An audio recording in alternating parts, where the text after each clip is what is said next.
বন্ধুরা, আজকে আমি তোমাদের সঙ্গে শেয়ার করব মাছের মাথা দিয়ে মুড়িঘণ্ট। আর এই মাছের মাথা দিয়ে মুড়িঘণ্ট মোটামুটি কম বেশি সকলেই জানে যে এটা খেতে কতটা সুন্দর হয়, কতটা টেস্টি হয়।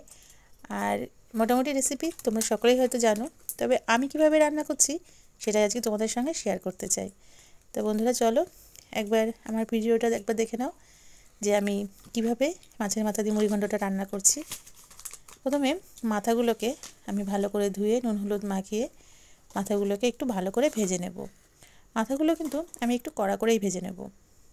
তো দেখো, মাছের মাথাগুলো কড়া করে ভাজা হয়ে গেছে। এবার এগুলোকে আমি তুলে নিয়ে কড়াইতে যে তেলটা আছে এই তেলের মধ্যে আমি আলুগুলোকেও ভেজে নেব।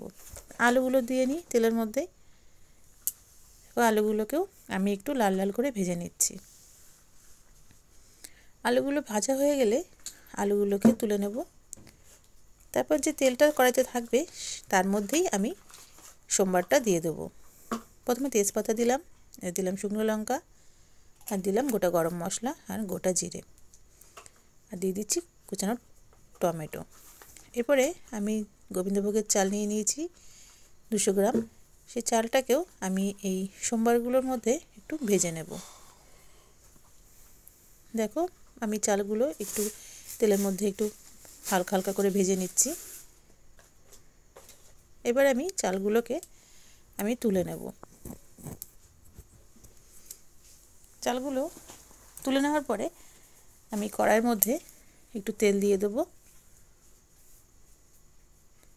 এবার এর মধ্যে একটু সামান্য জিরে সোমবার দিয়ে এর মধ্যে আদা বাটা আর লঙ্কা বাটা আর মশলাগুলো দিয়ে নেব। হলুদ গুঁড়ো দিয়ে নেব, একটু লঙ্কার গুঁড়ো, একটু জিরার গুঁড়ো, আর দিয়ে নিচ্ছি একটু ধনের গুঁড়ো।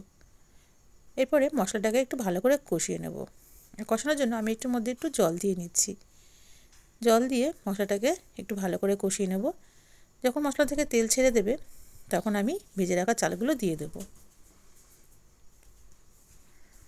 দেখো, এর মধ্যে দিয়ে নিলাম পরিমাণ মতো লবণ। এবার এগুলোকে চালের সাথে একটু ভালো করে কষিয়ে আলুগুলো দিয়ে দেব।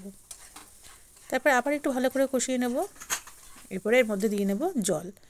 আমি একটু জল গরম করে রেখেছিলাম, সেই জলটাকে এর মধ্যে দিয়ে নিচ্ছি। দেখো, জলটা দিয়ে নিয়েছি। এবার এটা একটু চালের সাথে ভালো করে জলটা মিশিয়ে নিয়ে আমি এর মধ্যে মাছের মাথাটাও দিয়ে দিচ্ছি। এবার আমি এটাকে ঢাকা দিয়ে দেব। এবার যখন জলটা ফুটে চালটা সেদ্ধ হয়ে গেলেই দেখো জলটা পুরো টেনে নিয়েছে চালের মধ্যে, আর চালটা ফুটে সিদ্ধ হয়ে গেছে। এবার এর মধ্যে আমি দিয়ে নিচ্ছি সামান্য চিনি। চিনিটা দিলে একটু টেস্টটাও ভালো আসে, তার জন্য অল্প করে একটু চিনি দিয়ে নিয়েছি। চিনিটা তোমরা নাও দিতে পারো, তবে চিনিটা দিলে টেস্টটা একটু সুন্দর হয়। এরপর নামানোর আগে দিয়ে নিচ্ছি একটু গরম মশলার গুঁড়ো, আর দিয়ে নিচ্ছি একটু টমেটো, একটা পাকা লঙ্কা।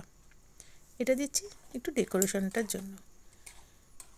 দেখো, আমার মুড়িঘণ্ট পুরো রেডি হয়ে গেছে। এবার এটাকে আমি নামিয়ে নেব। তো বন্ধুরা, তোমাদের রেসিপিটা কেমন লাগলো একবার একটা কমেন্টস করে জানিয়ে দিও, আর ভালো লাগলে একটা লাইক করে দিও। আর চলো, দেখা হচ্ছে নেক্সট ভিডিওতে। ততক্ষণের জন্য টাটা। তোমরা সকলে খুব ভালো থেকো।